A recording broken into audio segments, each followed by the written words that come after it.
The sun painted the horizon gold as Olivia Vaughn stood alone in the small, whitewashed church of Jordan Valley, Oregon. Her wedding dress, meticulously stitched over countless evenings, now seemed to weigh her down like chains. The pews, once filled with excited townsfolk, had emptied one by one as the afternoon stretched on with no sign of the groom. Her trembling fingers clutched a crumpled note delivered by her fiancé's younger brother just an hour earlier. "Found gold in California. Can't be tied down now. Sorry." 6 words that shattered 3 years of promises. "Miss Vaughn," the voice came from the doorway, shadowed against the blinding afternoon light. Clint Sutherland stood with his hat in his hands, his tall frame leaning against the entrance. "Everyone's gone home." Olivia nodded, unable to speak through the knot in her throat. Clint wasn't just the owner of the largest cattle ranch outside Jordan Valley, he was her fiancé's closest friend. Or had been, until today. "I reckon Thomas Blackwell showed his true colors," Clint said, his voice carrying across the empty church. "Coward couldn't even tell you to your face." "Please leave," Olivia whispered, her voice breaking. "I'd like to be alone." Clint stepped fully into the church, his spurs making soft, jingling sounds against the wooden floor. At 30, he was 5 years older than Olivia, his face weathered from years under the harsh western sun. His dark hair fell in untamed waves, and a 2-day stubble shadowed his jawline. "I'll take you home," he offered, his deep voice gentle. "I don't have one anymore," Olivia replied bitterly. She had given up her position as the school teacher and her small room behind the schoolhouse, planning to move into Thomas's homestead after the wedding. Everything she owned was packed in trunks waiting outside the church. Clint's eyes narrowed. "That's not right. Life isn't right, Mr. Sutherland." Olivia straightened her shoulders, determined not to cry again. The pitying glances from the departing townsfolk had been humiliation enough. Clint stepped closer, looking at her with an expression she couldn't decipher. "I'll finish what he started." "I beg your pardon, not the marrying part," Clint clarified quickly, color rising to his tan cheeks. "But Thomas promised you a home. He promised to take care of you." "I'm offering to honor those promises until you get back on your feet." "Why would you do that?" Olivia asked, suspicion creeping into her voice. "Because decent men honor their word, even when it ain't their word to begin with." He extended his hand. "I've got a spare cabin on my property. It's yours until you decide what you want to do next." Olivia hesitated, pride battling with practicality. "I couldn't possibly, Miss Vaughn," Clint interrupted. "The stagecoach to Baker City doesn't come through for another week. Unless you plan on sleeping in this church until then, you need somewhere to go." Reality settled heavily on Olivia's shoulders. She had no job, no home, and exactly $4 to her name. Her parents had died in a typhoid outbreak 3 years earlier, leaving her alone in the world except for Thomas, who was now gone too. "Very well," she finally said, smoothing down her wedding dress. "But I insist on working to earn my keep." A small smile played at the corner of Clint's mouth. "I reckon we can arrange something. Can you cook? Better than most. Then we've got ourselves an arrangement." Clint moved toward the door. "I'll fetch my wagon for your trunks." As he disappeared into the sunlight, Olivia sank into the nearest pew. Just that morning, she had imagined leaving this church on Thomas's arm, heading toward a future filled with love and family. Now she was leaving with Clint Sutherland, a man she barely knew beyond his reputation as a fair but demanding ranch owner. Outside, the spring air carried the scent of sagebrush and pine. Clint returned with his wagon, loading Olivia's trunks with efficient movements. He offered his hand to help her climb onto the wooden seat, careful not to meet her eyes. "Folk will talk," Olivia said quietly as he took the reins. Clint's shoulders stiffened. Let them. Wouldn't be the first time. The wagon pulled away from the church, leaving behind the remnants of Olivia's broken dreams. They traveled in silence through the town's single dusty street, past the general store where Mrs. Peterson stood watching, past the saloon where several ranch hands paused their card game to stare. Olivia kept her eyes fixed forward, her back rigid despite the jolting of the wagon. "I know what they're thinking," Clint said suddenly, "that I had something to do with Thomas leaving. Did you?" Olivia asked, unable to stop herself. Clint's hands tightened on the reins. "No, madam. If I'd known what he was planning, I'd have knocked some sense into him, or at least made sure he faced you proper." The sincerity in his voice made Olivia glance at him, noticing for the first time the anger in the set of his jaw. "Thomas always was chasing the next big thing," Clint continued. "Even back when we were boys. Never could settle. Yet you remained friends." Clint was quiet for a moment. "Sometimes you see a person's flaws clear as day but care for them anyway. Foolish, I suppose." The wagon crested a hill, revealing the sprawling Sutherland ranch in the valley below.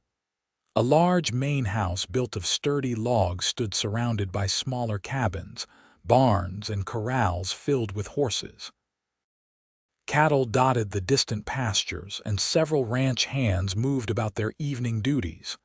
"It's beautiful," Olivia admitted. "Been in my family since '49. My pa came out during the gold rush but had more sense than most. Bought land instead of digging holes." Clint guided the wagon toward a small cabin set apart from the others. "That'll be yours." The cabin was simple but sturdy, with a small porch and windows with real glass panes, a luxury in these parts. Clint carried Olivia's trunks inside while she took in the single room with its iron bedstead, small table, 2 chairs, and pot-bellied stove. "It ain't much," Clint said, suddenly self-conscious. "It's more than enough," Olivia replied. "Thank you." Clint shifted his weight, hat still in his hands. "My cook, Hattie, is laid up with a broken ankle. If you're willing to take on feeding the ranch hands, that'd be fair exchange for the cabin. There's 12 men including me, breakfast before dawn and supper after dark. I can manage that." Clint nodded, heading for the door.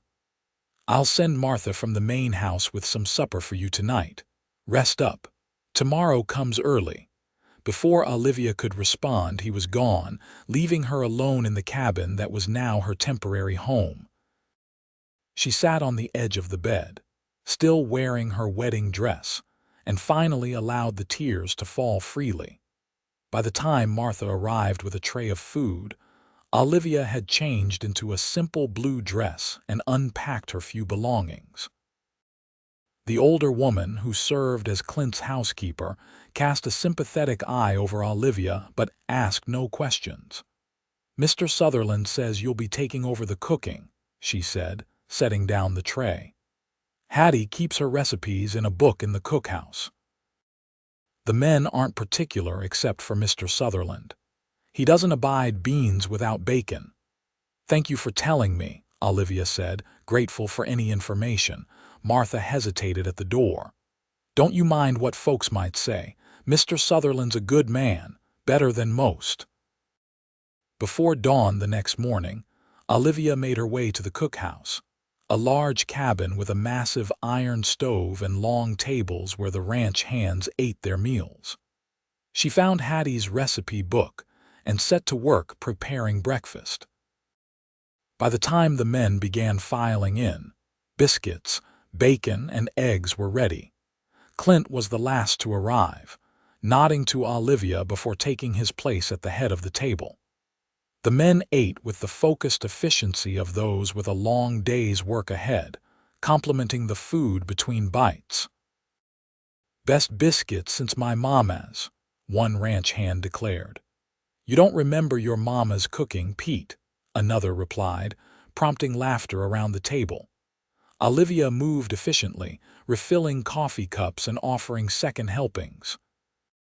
She could feel Clint's eyes on her occasionally but focused on her tasks, determined to prove her worth. As the men filed out to begin their day, Clint lingered behind. "The men appreciate a good meal," he said. "Thank you." "I should be thanking you," Olivia replied, "for the roof over my head." "About that," Clint leaned against the door frame, "I've been thinking about your situation. The school board will be looking for a new teacher come fall. I'm on the board. I could put in a word." Olivia paused in her cleaning.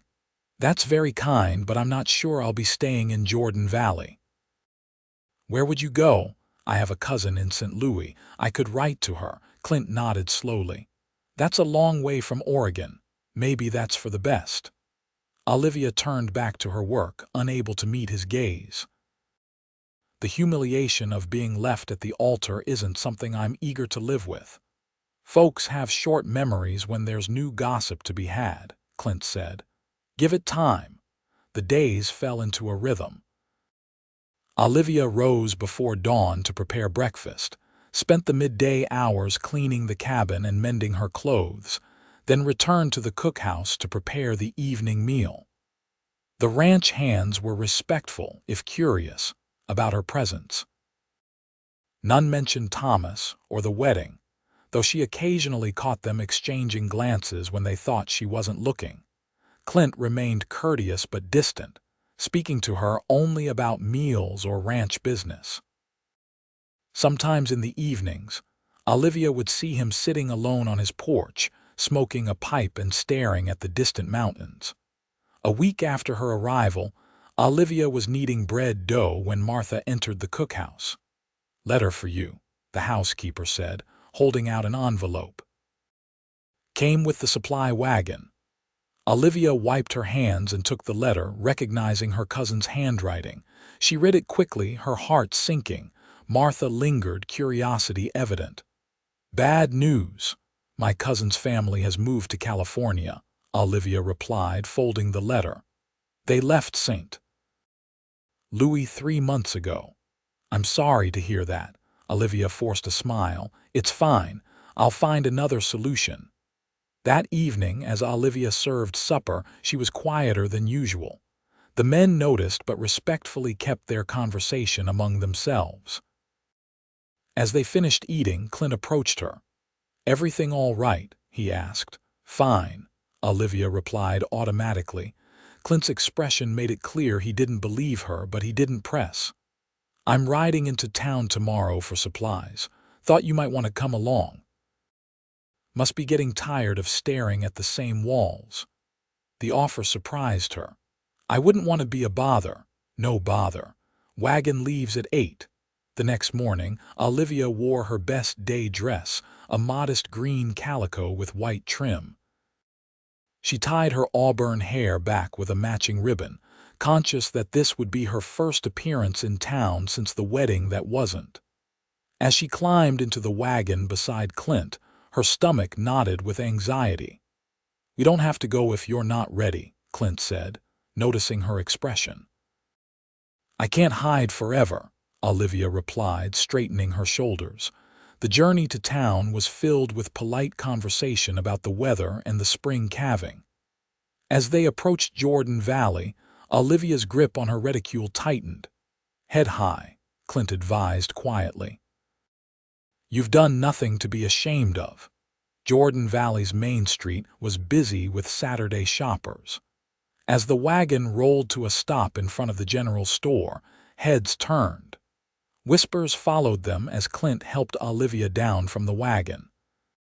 "Shameless," a woman's voice carried clearly from nearby. Not even waiting a decent interval. Olivia's face burned, but Clint's hand at her elbow steadied her. "Mrs. Peterson," he called, tipping his hat to the woman who had spoken. "Beautiful day, isn't it? Miss Vaughn has been kind enough to take over cooking at the ranch while Hattie recovers. Making the best of an unfortunate situation, as any person with Christian charity would understand." Mrs. Peterson flushed at being directly addressed and mumbled a response before hurrying away. Clint guided Olivia into the store, where Mr. Jensen greeted them with professional politeness. I need to speak with Jensen about an order of fence posts, Clint said. Take your time looking around. Left alone, Olivia browsed the shelves, conscious of curious glances from other customers. She was examining spools of thread when a familiar voice spoke behind her. Livy.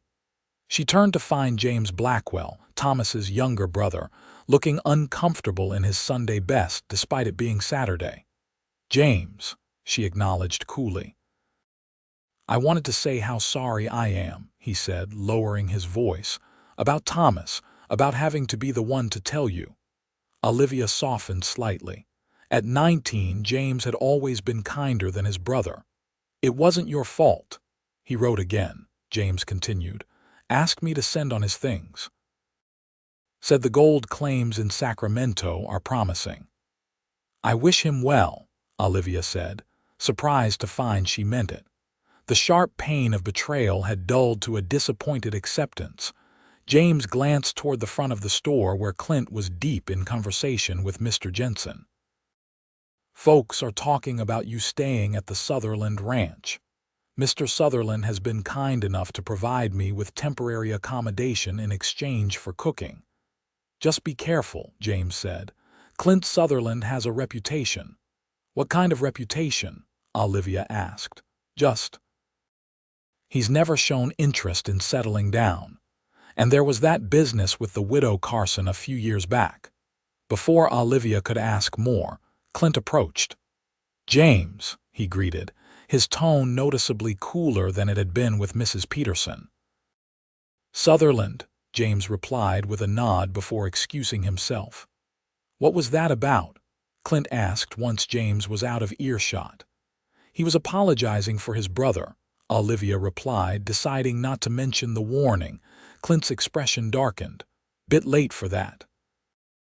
They completed their shopping in relative silence, Olivia selecting cooking supplies while Clint arranged for larger items to be delivered to the ranch. As they prepared to leave, the door to the general store swung open and Sheriff Miller entered. Sutherland, the sheriff called. Thought that was your wagon outside. Sheriff, Clint acknowledged. Something wrong, got word from Baker City. There's been trouble with rustlers hitting ranches north of here. Thought you should know to keep an eye out. Appreciate the warning, Clint said, his expression serious. The sheriff's eyes moved to Olivia, softening slightly. Miss Vaughn, good to see you looking well. Thank you, Sheriff, Olivia replied, grateful for the lack of judgment in his tone. As they drove back to the ranch, Clint was quieter than usual, his brow furrowed in thought. Are you concerned about the rustlers? Olivia asked. It's always a worry, Clint admitted. Losing cattle affects everyone on the ranch, not just me. Men don't get paid if there's no herd to drive to market. Is there anything that can be done? Double the night watches. Keep the herd closer to the ranch buildings. Clint glanced at her. Nothing for you to worry about. But that night, after serving supper, Olivia noticed the men gathering for a meeting, their expressions serious as Clint outlined new security measures.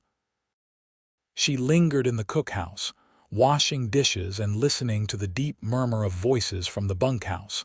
Later, as she walked back to her cabin in the darkness, a figure emerged from the shadows, startling her. Sorry, Clint said quickly. Didn't mean to frighten you. It's all right, Olivia replied, her heart still racing. Are you patrolling? Just checking everything secure. Clint fell into step beside her. The men will take turns watching through the night. They reached her cabin and Olivia paused at the steps. Is it very dangerous, these rustlers? Clint's expression was grave in the moonlight. They've killed 2 ranch hands over in Baker County, men who got in their way. Olivia's hand flew to her throat. Oh my. We'll be careful, Clint assured her, but I want you to keep your door locked at night. And there's a shotgun in the cabin under the bed. Do you know how to use one? My father taught me, Olivia said, though I've never had cause to shoot at anything but bottles. Let's hope it stays that way. Clint seemed reluctant to leave. About today in town, I'm sorry for any discomfort." "It wasn't as bad as I feared," Olivia admitted. "People will always talk. Nature of small towns." Clint shifted his weight. "But I don't want my reputation affecting yours." "Your reputation?" Clint's expression closed slightly. "James Blackwell has opinions that don't concern me. But if staying here is causing you additional hardship, I understand if you want to make other arrangements." "Are you asking me to leave?" Olivia asked, suddenly worried. "No," Clint said quickly. "Not at all, just, I know I'm not what folks consider a proper guardian for a single woman." "I'm not looking for a guardian, Mr. Sutherland," Olivia said firmly, "and I've never put much stock in gossip." A slow smile spread across Clint's face. "Well then, good night, Miss Vaughn. Good night, Mr. Sutherland." As Olivia closed her door, she realized her heart was beating rapidly, and not from fear. The threat of rustlers changed life at the Sutherland ranch. Men rode in pairs, even for routine tasks. The herd was brought closer and night watches were doubled. Clint spent long hours in the saddle, returning to meals with exhaustion etched on his face. One evening, 2 weeks after the visit to town, Olivia was surprised when Clint didn't arrive for supper. The ranch hands exchanged concerned glances as they ate. "Boss rode out to the north pasture this morning," Pete explained when Olivia asked. "Should have been back by now." "Maybe he got delayed," Olivia suggested, trying to hide her worry. "Maybe," Pete agreed, but his tone suggested otherwise. After the men finished eating, they gathered outside, speaking in low voices. Olivia cleaned the cookhouse, glancing frequently at the darkening sky. When she finished, she made a plate of food and covered it, leaving it warming by the stove in case Clint returned hungry. The night grew later and worry gnawed at her. Finally, she wrapped a shawl around her shoulders and walked to the main house where several lamps still burned. She knocked tentatively on the door. Martha opened it, her face lined with concern. "Still no sign of him," she said before Olivia could ask.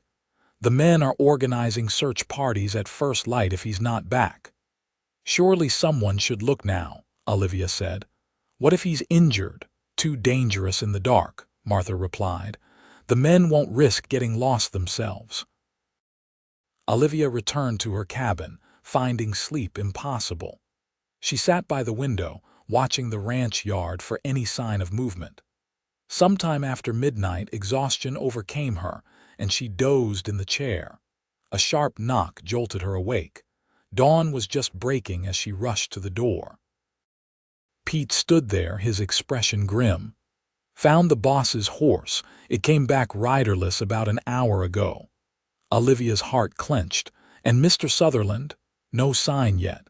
We're heading out now to track back from where the horse came." "I'm coming with you," Olivia said, already reaching for her boots. "Miss, the boss wouldn't. I was raised on a farm, Mr. Peterson. I can ride and I know basic field medicine if he's hurt." Pete hesitated, then nodded. "Get dressed warm. It'll be a long day." Within 20 minutes, Olivia was mounted on a gentle mare, riding with 6 ranch hands toward the north pasture. The men were silent, faces set with determination and worry. They followed the tracks of Clint's horse, which led them through a narrow canyon and toward the foothills. "Tracks lead up there," one of the men said, pointing to a rocky slope. "But they're mixed with other horses, at least 3, maybe 4. "Rustlers," Pete said grimly. They proceeded cautiously, rifles ready. Olivia's heart pounded with fear, not for herself but for Clint. The sun climbed higher as they followed the increasingly difficult trail. Around midday, they reached a small plateau where signs of a struggle were evident in the disturbed earth and spent bullet casings. "Spread out," Pete ordered. "Look for any sign of the boss." Olivia dismounted, scanning the ground. It was she who found the blood, a dark stain on a rock partially hidden by brush. "Over here," she called, her voice trembling. The men gathered, faces grim as they examined the evidence. Not enough blood for a killing wound, one man said. Might have been winged. Or they took him, another suggested. For ransom, maybe. Let's keep moving, Pete decided. Trail leads further up. They continued their search, the terrain growing steeper and more difficult. By mid-afternoon, they'd found no further sign of Clint, and the men's expressions were increasingly desperate. We should split up, Pete finally said. Cover more ground. No, Olivia objected. That's too dangerous if the rustlers are still around. Before Pete could respond, a distant sound caught their attention, the crack of a rifle. The men immediately went on alert, hands going to their weapons. That came from the east, one said, pointing toward a heavily wooded area. Johnson, you stay with Miss Vaughn, Pete ordered. The rest of us will check it out. I'm coming too, Olivia insisted. Miss, the boss would have my hide. Mr. Sutherland isn't here to give orders, Olivia interrupted.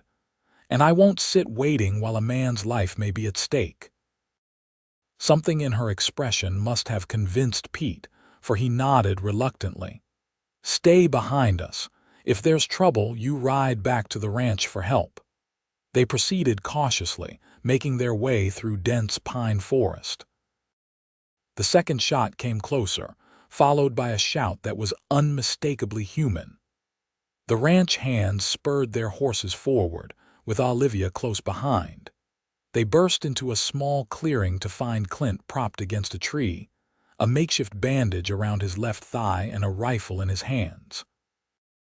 3 bodies lay nearby, rustlers who had met the business end of his weapon. About time you boys showed up, Clint said, his face pale but a ghost of a smile on his lips.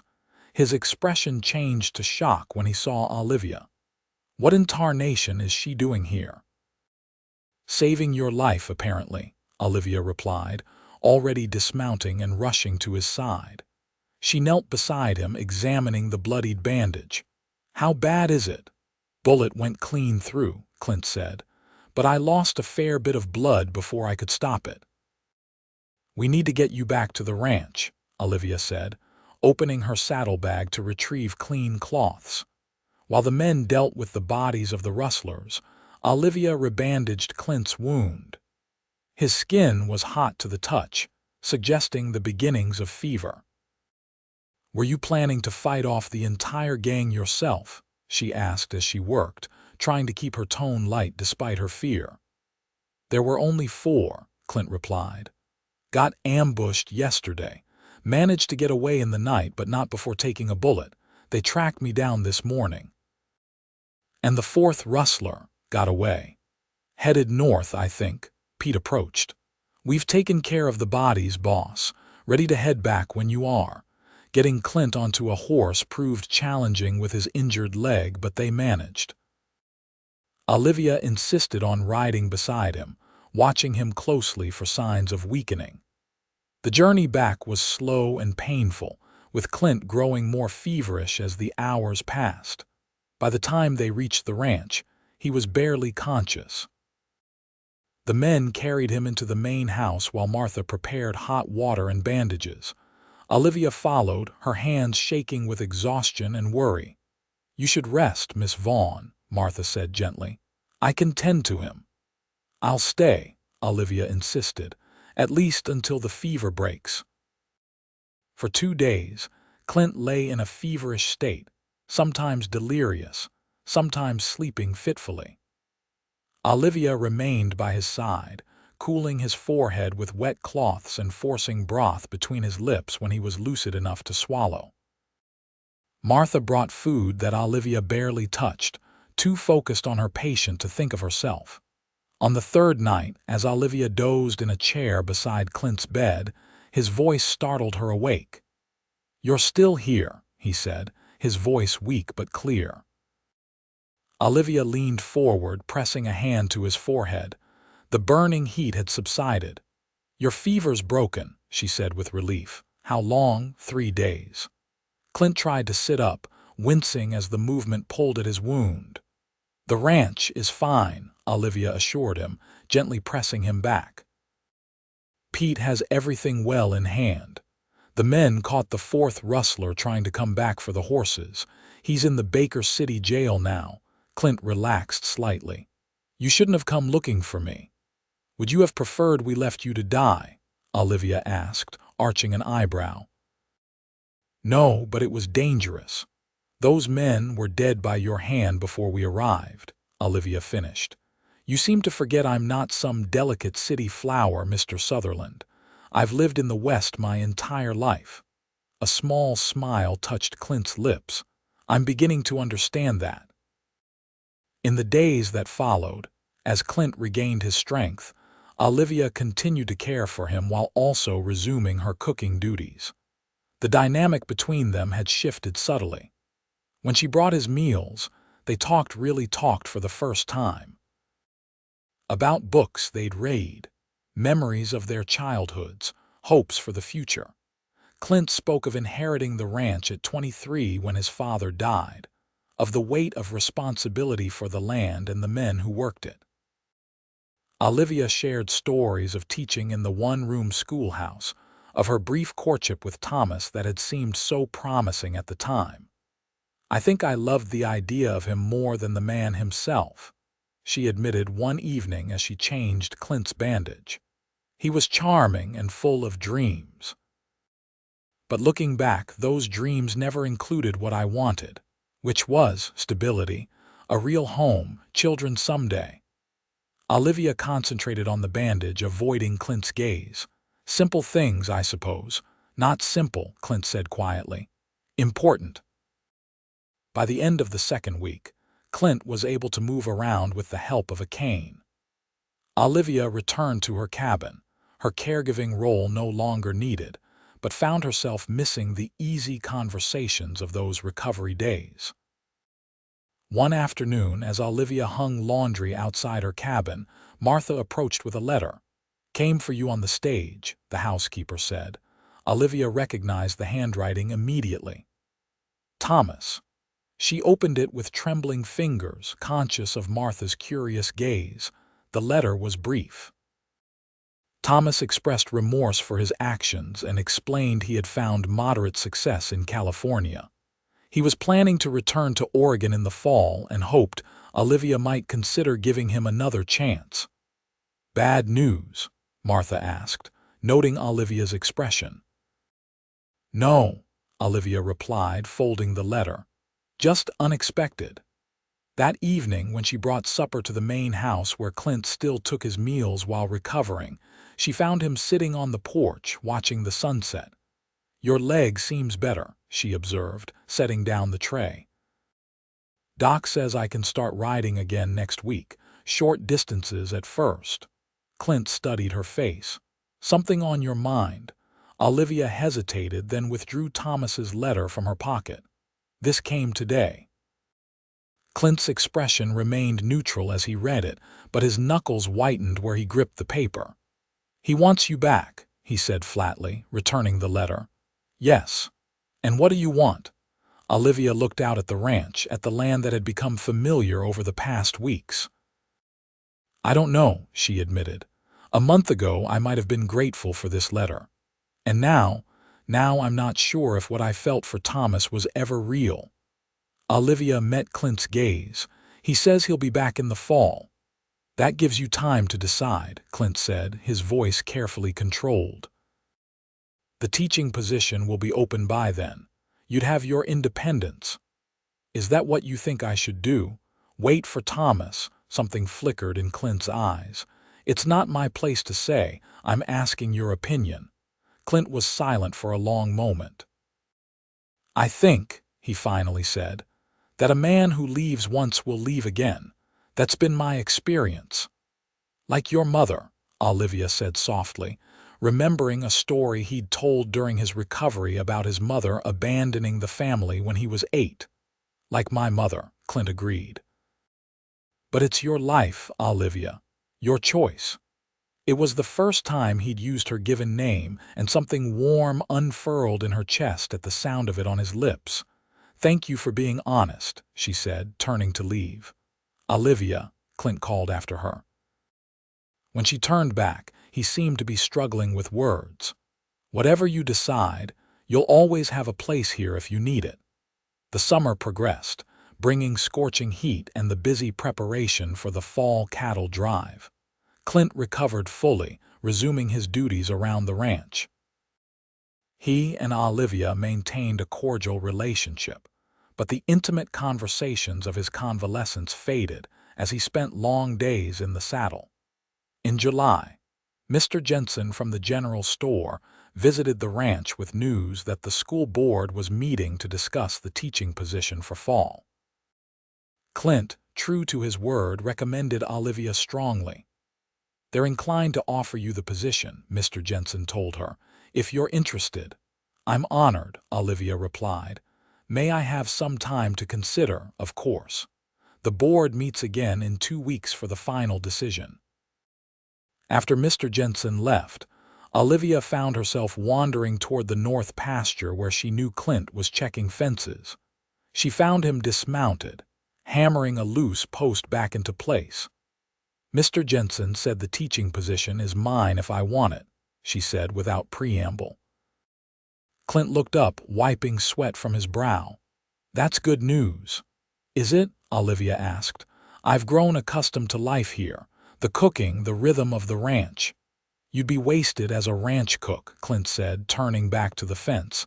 "You're educated, good with figures. The children need you more than my cowboys do." "And what about you?" The words slipped out before Olivia could stop them. Clint's hammer paused mid-swing. "What about me? Would you miss me? If I left," he set the hammer down slowly and turned to face her. "That's not a fair question, Olivia." "Why not?" "Because my answer shouldn't influence your decision." Clint's expression was guarded. "You need to do what's best for your future." "And if I said my future might include you?" Olivia's heart pounded so hard she was sure he could hear it. Clint's eyes widened slightly. "Me?"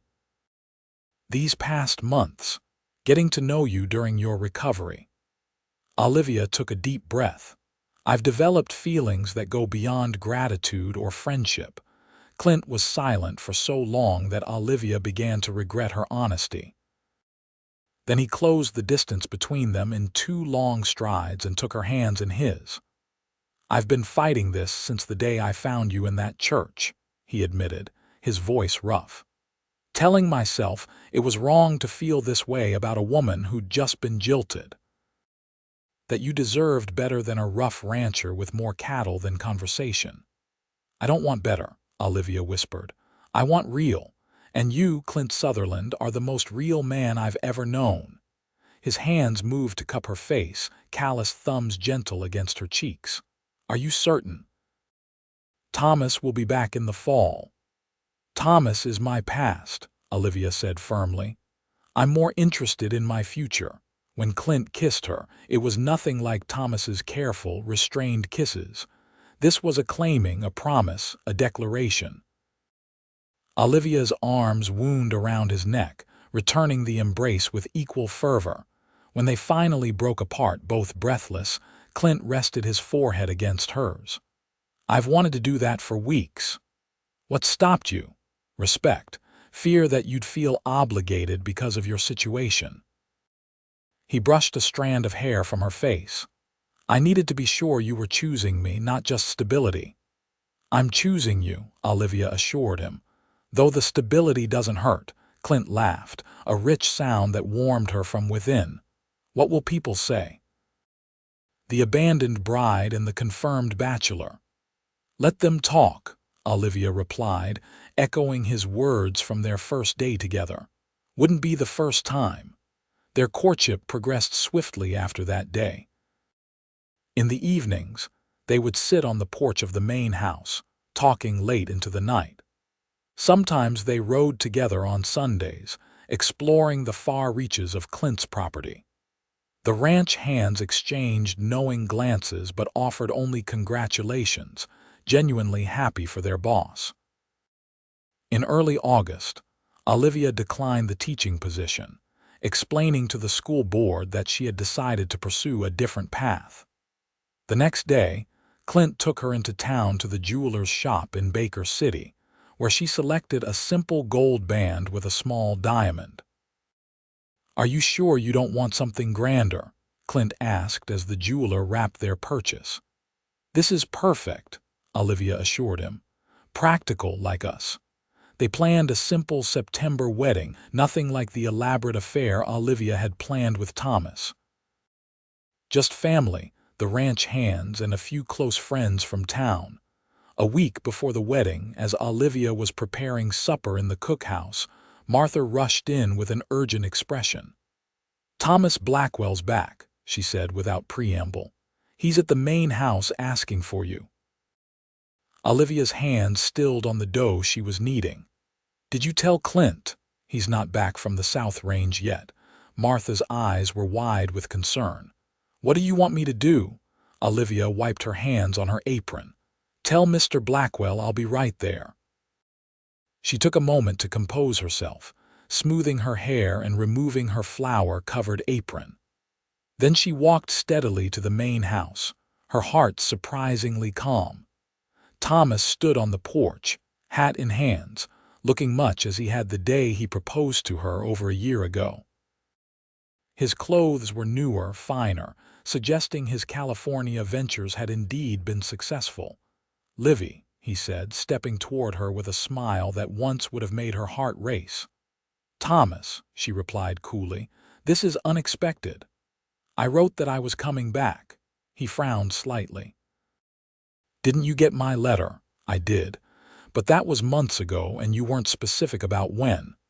Thomas reached for her hand, but Olivia kept her distance. "I've missed you," he said. "And I'm ready now, ready to settle down to build that life we planned." "The life you abandoned me to build with someone else," Olivia corrected. At the altar, if you recall, Thomas had the grace to look ashamed. "I was a fool, but I've changed. I've grown up. The gold fields taught me what's really valuable. And what's that? Family, stability." His eyes traced her face. "You." Once, those words would have been everything Olivia wanted to hear. Now they rang hollow against the solid foundation of what she'd built with Clint. "I'm engaged to be married," she said simply, lifting her left hand to show the ring. "To Clint Sutherland." Thomas's expression shifted from shock to disbelief to anger in quick succession. "Sutherland, my friend, how could he do this?" "He didn't do anything except offer me kindness when you left me with nothing," Olivia replied, keeping her voice steady. "He finished what you started, Thomas. He kept the promises you broke. Is this revenge, marrying my friend to punish me?" "Not everything is about you," Olivia said. "I'm marrying Clint because I love him, because he's a man of his word." "Livy, please." Thomas reached for her again. "We had 3 years together." "That has to mean something." The sound of approaching hoofbeats interrupted them. Clint rode into the yard, dismounting smoothly and striding toward the porch with purposeful steps. His expression was carefully neutral, but Olivia could see the tension in his shoulders. "Thomas," Clint greeted, coming to stand beside Olivia. "Heard you were back." "Apparently just in time to receive a wedding invitation," Thomas replied bitterly. Clint's arm slipped around Olivia's waist. "You're welcome to attend, of course, as a guest." Thomas looked between them, realization dawning that this wasn't a situation he could charm his way out of. "You always wanted what was mine," he said to Clint, his voice hardening. "Even back when we were boys." "This isn't about the past," Clint replied evenly. "It's about Olivia's future. Her choice." "And I've made my choice," Olivia added firmly. Thomas settled his hat on his head, his expression closing. "I wish you both every happiness," he said stiffly. "Excuse me." They watched as he mounted his horse and rode away, the dust settling in his wake. "Are you all right?" Clint asked, turning to Olivia. "Better than all right," she replied honestly. "I feel free." Clint studied her face. "No regrets, no what-ifs, none," Olivia assured him, rising on tiptoes to kiss him softly. "My only what-if is what if you hadn't been there that day in the church." "I'll always be there," Clint promised. every day for the rest of our lives. The wedding took place on a crisp September morning, with the aspen trees just beginning to turn gold on the surrounding hillsides. Olivia wore a simple cream dress she'd sewn herself, with late-blooming wildflowers in her hair. Clint stood tall and proud in a new black suit, his usually unruly hair tamed for the occasion. The small church in Jordan Valley, where months earlier Olivia had stood abandoned and heartbroken, now witnessed a different scene. Friends and ranch hands filled the pews, along with members of the community who had gradually warmed to the unlikely couple. Even Mrs.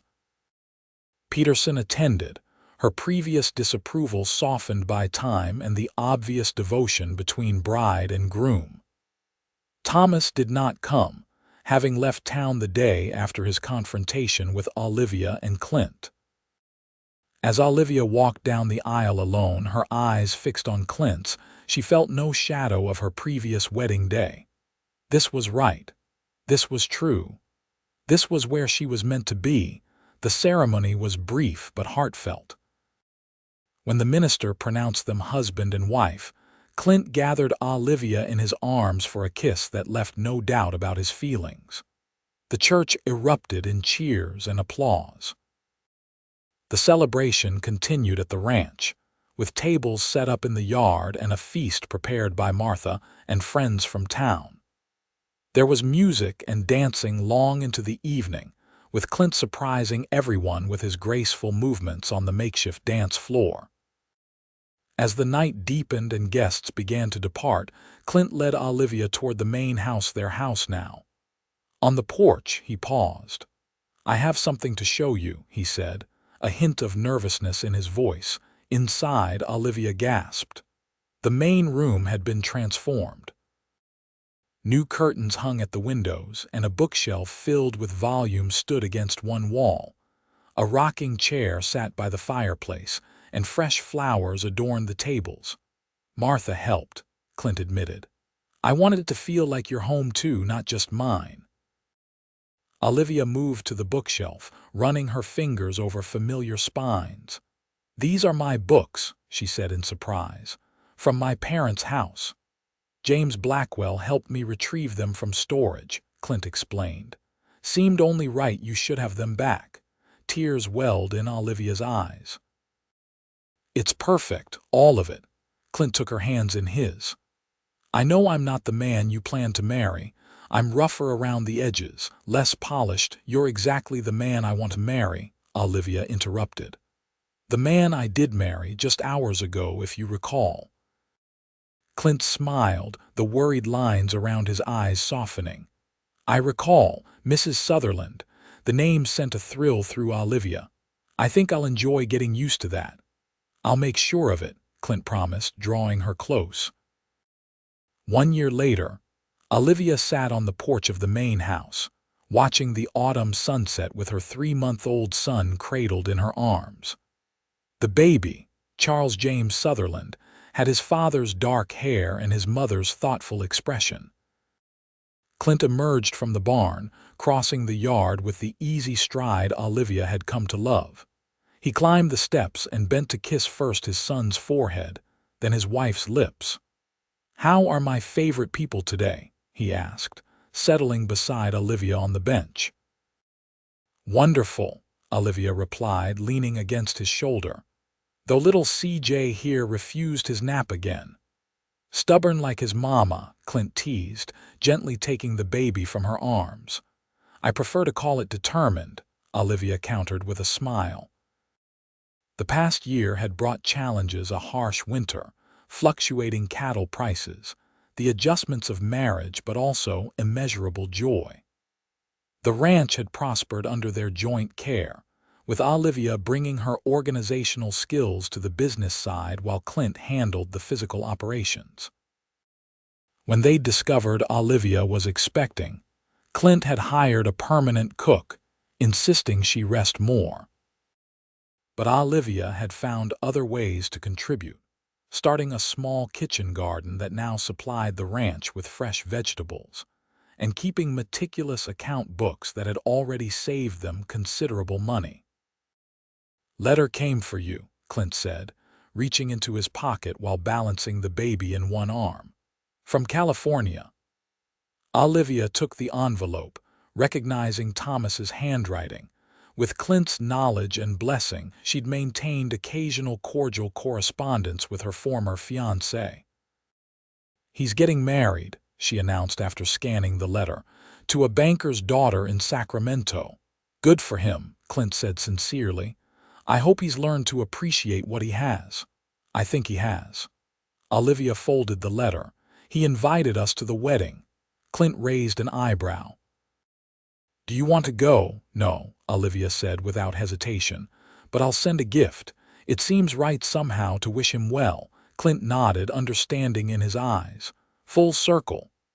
"Yes." Olivia took the baby back, smiling as tiny fingers grasped her own. "Though I can't help thinking how differently things might have turned out if he hadn't left me at the church that day." "Regrets?" Clint asked, though the question held no real concern. "Not one," Olivia assured him, leaning in for a kiss. "Being stranded at the altar led me straight to you." "How could I regret that?" As the sun slipped below the mountains, casting golden light across the valley, Clint wrapped his arm around his family. In the distance, cattle grazed peacefully, ranch hands moved about their evening chores, and the future stretched before them, a future built on promises kept and love freely given. "I'll always be grateful he left," Clint admitted softly. "And even more grateful I found you there, even though it wasn't my place to be." "It became your place," Olivia replied, "just as this became mine." The baby cooed between them, a living testament to the unexpected journey that had brought them together. From abandonment to belonging, from broken promises to unbreakable bonds, their story had unfolded in ways neither could have imagined. As darkness settled over Jordan Valley, lights began to glow in the ranch buildings. Inside the main house, a fire burned in the hearth, books lined the shelves, and photographs chronicled their growing family. It was everything Olivia had ever wanted, found in the place she least expected. "I love you, Olivia Sutherland," Clint whispered against her hair. "And I love you," she replied, knowing with absolute certainty that some endings were actually beginnings in disguise, and that sometimes being left at the altar was the first step toward finding where you truly belonged.